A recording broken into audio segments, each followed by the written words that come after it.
I'm Carolyn Pursuti, Senior Washington Correspondent with Voice of America. I'm Carolyn Pursuti, Senior Washington Correspondent at Voice of America.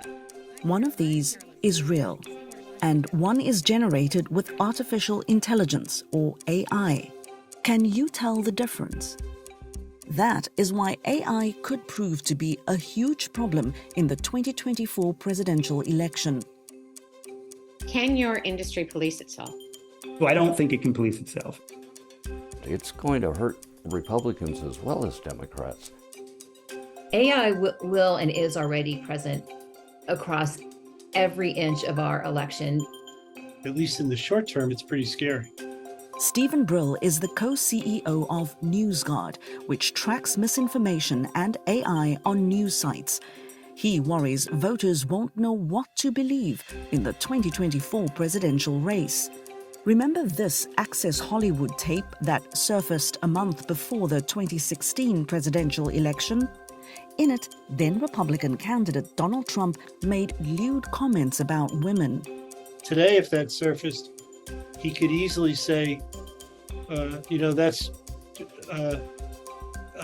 audio is a fake, and people would be inclined to believe it because there is so much audio out there and video and text that is fake, because we're in the age of generative AI.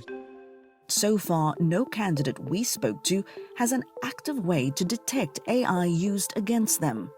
In June 2023, a website backing Republican presidential candidate Ron DeSantis used 3 AI-generated photos of former President Trump hugging and kissing Dr. Anthony Fauci, the chief medical advisor to the president during the COVID-19 pandemic, who became unpopular among many conservative voters.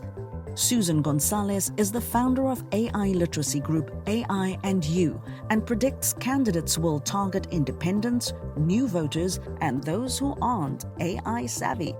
Maybe I believe something that was an AI-generated, fake, completely false commercial, for example, and it sways my vote. I've just lost my essential right to vote because it's not based on accurate information. So unfortunately, in this election, there are no guardrails, there's no regulation, there are no consequences. Security analysts say AI-generated political advertising could swing close races. As the head of an AI company, Louis Rosenberg says it would take one of his employees only an hour to create a rogue AI candidate claim. He says the federal government has a responsibility to regulate large AI companies, but because they allow third-party developers through an API, an application developer interface, to embed these tools into other websites, other applications. Now it becomes much harder to police because third parties can use these tools in ways that even the companies making them would think are unethical.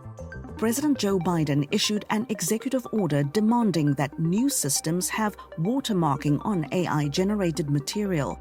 MIT's David Rand predicts that will lead to what he calls banner blindness. Is that if you label as AI-generated, everything that's AI-generated, regardless of whether it's misleading or not, people essentially are going to stop really paying attention to it. It's going to become like, this causes cancer labels, which are on like everything, and just nobody takes it seriously. The U.S. Federal Election Commission enforces campaign finance laws. The commission is being petitioned by the advocacy group Public Citizen to restrict the use of AI in political campaigning as fraudulent misrepresentation. A lot of voters are already quite skeptical about elections. And if we end up, facing all this misinformation in the upcoming election, it's going to compound that skepticism. And if Americans lose faith in elections, we're going to lose democracy in the end. The Election Commission has yet to rule on this petition, but it denied a similar request from Public Citizen a few months ago. Facebook owner Meta is barring political campaigns and advertisers from using generative AI content on its platform. Google, which owns YouTube, says it will require users who post realistic AI-generated content to clearly disclose that it contains altered or synthetic material. Most experts do not have faith that Facebook or Google will police their rules. They won't enforce it, or they won't be able to enforce it, or some combination of both, but I think it's going to be meaningless. Remember our question at the beginning of the report? This is the real video. Without more universal guidelines on artificial intelligence in politics, voters will be expected to catch the fakes on their own.